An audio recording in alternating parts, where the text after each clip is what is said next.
வணக்கம்.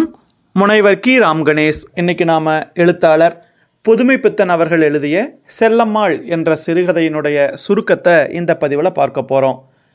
இந்த செல்லம்மாள் சிறுகதையில் இரண்டு கதாபாத்திரங்கள் தான் முக்கியமான கதாபாத்திரங்கள்.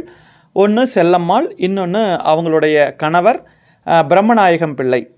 இந்த கதை தொடக்கம் எப்படி அமையுதுன்னு பார்த்திங்கன்னா, செல்லம்மாளினுடைய இறப்பு. அந்த செல்லம்மா இறந்து போயிடுறாங்க. அவங்களுடைய மூச்சு ஒடுங்கி போச்சு, உடம்புல நாடி அடங்கி போச்சு. இப்போது செல்லம்மாள் ஒரு வெறு உடம்பாக மட்டும்தான் இருக்கா. அவளுடைய கணவன் முன்னாடியே அவள் இறந்துட்டா. சொந்த பந்தம் யாரும் இல்லை. எல்லாருமே 500-600 மைல் தூரத்தில் இருக்கிறாங்க. இவள் பட்டணத்தில் தனிமையிலேயே இறந்து போயிட்டா. பிரம்மநாயகம் பிள்ளை என்ன பண்ணுறனே தெரியல. அவர் அப்படியே யோசிக்கிறார். அவருடைய அந்த மனைவியினுடைய உடம்பை பார்த்துக்கிட்டே இருக்கிறாரு. அந்த இறந்து போனவங்களுடைய கண்கள் முழுமையாக மூடலை, பாதி திறந்துருக்கு. அதை அப்படியே அந்த கண்ணை மூடி விடுறாரு. அந்த கைகாலெல்லாம் அந்த உயிர் போகிறப்ப இழுத்துருக்கும் இல்லையா, அதையெல்லாம் சரிப்படுத்துகிறாரு. இப்போ அவருக்கு எப்படி தோணுச்சு அப்படின்னா, ஒரு பெரிய பாரத்தவே இறக்கி வச்சது மாதிரி இருந்துச்சு. அப்போது பிரம்மநாயகம் மனைவி மேலே அவருக்கு பாசம் இல்லையா, பிரம்மநாயகம் பிள்ளைக்குன்னு பார்த்தா அப்படியெல்லாம் ஒன்றும் இல்லை. அவருக்கு அவர் மனைவி ரொம்ப பிடிக்கும். ஆனால் என்ன அப்படின்னா, அவங்க மனைவி நீண்ட காலமாக நோயில் பாதிக்கப்பட்டு ரொம்பவுமே கஷ்டப்பட்டுட்டு இருந்தாங்க. சிறு வயசுலேருந்தே பிரம்மநாயகம் பிள்ளை வறுமை, நோய், அப்புறம் இறப்பு, இதை எல்லாத்தையும் நேர்லேயே அனுபவிச்சிருக்கிறாரு. வாழ்க்கையினுடைய எல்லா மேடுபள்ளங்களையும் அவர் பார்த்துருக்கிறாரு. அது அவங்களுடைய அப்பா காலத்திலேயே தெரிஞ்சு போச்சு. ஒரு காலத்தில் நல்ல வசதியாக இருந்தவங்க, அப்புறம் காலப்போக்கில் அந்த தொழில் சரியாக இல்லாமல் அந்த சொத்து பத்துகளை எல்லாம் விற்றுட்டு ஒரு ஏழ்மை நிலைமைக்கு வந்துட்டாங்க. அப்படிப்பட்ட ஒரு குடும்பம். பிரம்மநாயகம் பிள்ளை வீட்டில் பார்த்திங்கன்னா 4வது குழந்தை அவங்க அப்பாவுக்கு. சிறு வயசில் நல்லா படிக்கக்கூடிய காரணத்தினால மற்றவங்களுக்கெல்லாம் கையெழுத்து வாசிக்கக்கூடிய வரையில் அவங்க அப்பா படிப்பிச்சுட்டு இவருக்கு மட்டும் கொஞ்சம் அதிகமாக படிப்பை கொடுக்குறார். அவருக்கு இருந்த பொருள் வசதி, மகன் ஊரை விட்டு 500-600 மைல் எட்டி இங்கே வேலை பார்த்துட்ருக்கார் சென்னையில். இருந்தாலும் பெரிய அளவில் சம்பாதிச்சாரானா இல்லை. ஒரு சரியான நேரத்தில் பிரம்மநாயகம் பிள்ளைக்கு செல்லம்மாள் கையை பிடிச்சு கல்யாணம் பண்ணி வச்சிடுறாங்க. பிரம்மநாயகம் பிள்ளையினுடைய அப்பாவும் இறந்து போயிடுறாரு. சொத்தெல்லாம் பிரித்தாச்சு. இருந்தாலும் பெரிய அளவில் அதில் வருமானம் போதலை. அதனால் செல்லம்மாவை கூட்டிக்கிட்டு சென்னைக்கே வந்துடுறாரு. இங்கே அவருக்கு நிம்மதி இல்லாத வாழ்க்கை. அப்படின்னா செல்லம்மா குணத்தில் மோசமானா கிடையாது, அவள் குணத்தில் நல்ல குணம்தான். அவளுக்கு உடம்பு சரியில்லாமல் போச்சு. அது மட்டும் இல்லாமல் அந்த பிரம்மநாயகம் பிள்ளை பார்த்திங்கன்னா ஒரு ஜவுளி கடையில் தான் வேலை பார்க்குறார். ஜவுளி கடை முதலாளி கொடுக்கக்கூடிய சம்பளம் பார்த்திங்கன்னா அந்த 2 பேர் சாப்பிட்ற அளவுக்கு தான் இருக்குது. அதுலேயும் பார்த்திங்கன்னா பாதி செலவு செல்லம்மாள் வியாதிக்கே சரியாக போயிடுது. அதுக்கப்புறம் கடன் வேறு வாங்கி வச்சுருக்கிறாரு. எப்போவுமே அந்த முதலாளிகிட்ட கேட்டு முன்னாடியே அந்த முன்பணமெல்லாம் கொஞ்சம் வாங்கிக்குவார். வாங்கி வச்சு அப்படியும் இப்படியுமா எப்படியோ காலத்தை போக்கிட்டு இருக்கிறாரு. அந்த செல்லம்மாவினுடைய உடம்பு இற்று போயிடுச்சு. அதுக்கப்புறம் இடைவிடாத மன உளைச்சல், அப்புறம் பட்டினி, இதெல்லாம் சேர்ந்து அவள் அப்படியே கிடத்திடும். காலையில் கொஞ்சம் ஆரோக்கியமாக இருப்பாங்க, மாலை நேரமானால் ஆரோக்கியம் இல்லாமல் போயிடுவாங்க. சில நேரங்களில் அந்த பிரம்மநாயகம் பிள்ளை வருவதற்கு முன்னாடியே அந்த அம்மா வீட்டில் மயக்கம் போட்டு கிடப்பாங்க. அவர் என்ன பண்ணுவார்னா, அவங்கள எழுப்பி விட்டு அவங்களுக்கு சாப்பிட்றதுக்கு ஏதாவது கொடுத்து இந்த மாதிரியெல்லாம் அவர் பார்த்துக்கிட்டு இருப்பார். காலையில் பிரம்மநாயகம் பிள்ளை என்ன பண்ணுவார்னா, ஒரு பழைய சோத்தை கட்டிக்கிட்டு அப்படியே என்ன பண்ணுவார்னா, அந்த செல்லம்மாக்கிட்ட சொல்லிட்டு போவார், நான் திரும்பி வர்ற வரைக்கும் நீ பாட்டுக்கு இரு அப்படின்னு சொல்லிட்டு. அப்போ சொல்லுவாள், நான் உங்களுக்கு ஏதாவது செஞ்சு வைக்கிறேன் அப்படின்னு சொல்கிறப்ப நீ எதுவுமே செய்ய வேண்டாம் அப்படிங்கிற மாதிரி சொல்லிட்டு போவார். அப்பப்போ அந்த அம்மா பேசுவாங்க. அவங்களுக்கு ஊருக்கு போகணும், சொந்த ஊருக்கு போகணும் ஒரு ஆசை இருக்குது. அந்த செல்லம்மாவினுடைய அம்மாவும் உயிரோடு இல்லை. இருந்தாலும் சொந்த பந்தங்களை எல்லாம் பார்க்கணும், சொந்த மண்ணுக்கு போகணும் அப்படிங்கிற ஒரு ஆசை இருக்கத்தான் செய்யுது. ஆனால் அந்த செல்லம்மாள் இருக்கக்கூடிய அந்த உடல்நலக்குறைவில் அவங்கள கூட்டிகிட்டு போக முடியாது. அது மட்டும் இல்லாமல் கூட்டிகிட்டு போகிறதுக்கு தேவையான அந்த பொருளும் அந்த பண வசதியும் அவர்கிட்ட கிடையவே கிடையாது.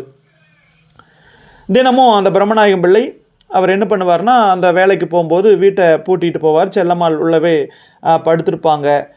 சில நேரம் அவர் பார்க்குறப்போ அவங்களுடைய நிலைமை ரொம்ப மோசமானதாக இருக்கும். அப்போ என்ன பண்ணுவார் அப்படின்னா, அந்த அந்த இஞ்சி இருக்கும் இல்லையா, அந்த இஞ்சி காஞ்சு போனால் சுக்காகும். அந்த சுக்க வச்சு அதுக்கு புகை போட்டு அந்த செல்லம்மாவை கொஞ்சம் எழுப்பி விடுவார். அதுக்கப்புறம் அவங்களுக்கு சாப்பிட ஏதாவது கொடுப்பாங்க. அப்பப்போ செல்லம்மாவுக்கு வந்து நினைவு தப்பிரும். எங்கள் அம்மாவை பார்க்க போகணும், அதுக்கப்புறம் நீங்கள் எப்போ வேலையை முடிச்சு வந்தீங்க, இந்த மாதிரி ஏதாவது சம்மந்தமே இல்லாமல் ஏதாவது அந்த செல்லம்மாள் அப்பப்போ பேசிக்கிட்டே இருப்பாங்க. இப்படித்தான் அந்த செல்லம்மாளினுடைய அந்த உடல்நலம் வந்து இருக்குது. அப்போ பிரம்மநாயகம் பிள்ளைக்கு என்ன பண்ணுறனே தெரியல. அப்போ கூட ஒரு முறை சொல்லியிருக்காங்க, இந்த மாதிரி நம்ம ஊருக்கு போகலாம், பொங்கலுக்கு ஊருக்கு போகணும், அங்கே போய் வீட்டு அரிசி சாப்பிடணும், அதுக்கப்புறம் வரும்போது நெல்லிக்காய் அடை, ஒருபடி முறுக்க வத்தல் இதெல்லாம் எடுத்துகிட்டு வரணும் அப்படின்னு சொல்லிக்கிட்டே இருப்பாங்க. இவர் ஏதாவது சொல்லி சமாளிச்சுக்கிட்டே இருப்பார். அப்போது இப்படி இருக்கக்கூடிய நேரத்தில் ஒரு நாள் உடம்பு ரொம்பவுமே மோசமாயிருது. இவர் வைத்தியரை கூட்டிகிட்டு வர்றார். அந்த வைத்தியரை கூட்டிகிட்டு வந்து பார்க்குறப்ப சொல்கிறாங்க, வைத்தியர் சொல்கிறாரு, இன்னும் உடனே வெள்ளம் சொல்ல முடியாதுன்னு சொல்லிடுறார். அதுக்கப்புறம் அவர் ஒரு மருத்துவரையும் போய் கூட்டிகிட்டு வர்றார். அந்த மருத்துவரும் பார்த்துட்டு சொல்லிடுறாரு, இந்த செல்லம்மாளினுடைய உடல்நிலை வந்து ரொம்பவுமே மோசமாகத்தான் இருக்குது அப்படின்னு சொல்லிட்டு அவரும் சொல்லிடுறாரு. அதுக்கப்புறம் சில நேரங்களில் அவங்க திட்டுவாங்க. அவங்களுக்கு நினைவும் தப்பிடும். என்னை தனியாக விட்டுட்டு நீங்கள் பாட்டுக்கு வேலைக்கு போயிடுறீங்களே, என்னை யாரோ கையை காலை கட்டி வச்சுட்டாங்க, நான் எங்கள் அம்மாவை பார்த்துட்டு வந்துடுறேன், அதுக்கப்புறம் என்னை கட்டி போட்டுடுங்க, அப்புறம் எனக்கு நீங்கள் ஏதாவது வாங்கி தரீங்களா, நான் உங்களை இனிமேல் புடவையெல்லாம் கேட்க மாட்டேன், இப்படி ஏதாவது சொல்லி அந்த பொண்ணு அந்த செல்லம்மாள் ஏதாவது ஒன்று பேசிக்கிட்டே இருப்பாங்க. இதெல்லாம் பிரம்மநாயகத்துக்கு ரொம்பவுமே கஷ்டமாக இருக்கும். அதுக்கப்புறம் பிரம்மநாயகம் பிள்ளை என்ன நினைக்கிறாருன்னா, தன்னுடைய மனைவி நீண்ட காலமாக ஒரு புடவை கேட்குறாங்கன்னு சொல்லிட்டு அந்த முதலாளிகிட்ட கேட்டு, அவர் ஜவுளி கடையில் தானே வேலை பார்க்குறாரு, ஒரு 3 புடவை எடுத்துகிட்டு வர்றாரு. அதில் எது நல்ல புடவை, அந்த பெண்ணுக்கு பிடிச்ச மனைவிக்கு பிடிச்ச அந்த புடவை எது, அதை கொடுத்துட்டு மீதி எடுத்துகிட்டு போயிடலான்ட்டு ஒரு நாள் கொண்டு வந்து வைப்பார். அப்புறம் அடுத்த நாளும் அந்த செல்லம்மாவுக்கு உடம்பு சரியில்லாமல் போயிடும். அப்போது கடையிலேருந்து இந்த முனுசாமி அப்படிங்கிற ஒருத்தன் வேலை பார்க்க வருவான், இந்த மாதிரி வேலைக்கு இவர் வரல அப்படின்ட்டு. அப்போ வந்து முனுசாமி முதலாளி அனுப்பியிருக்கார்.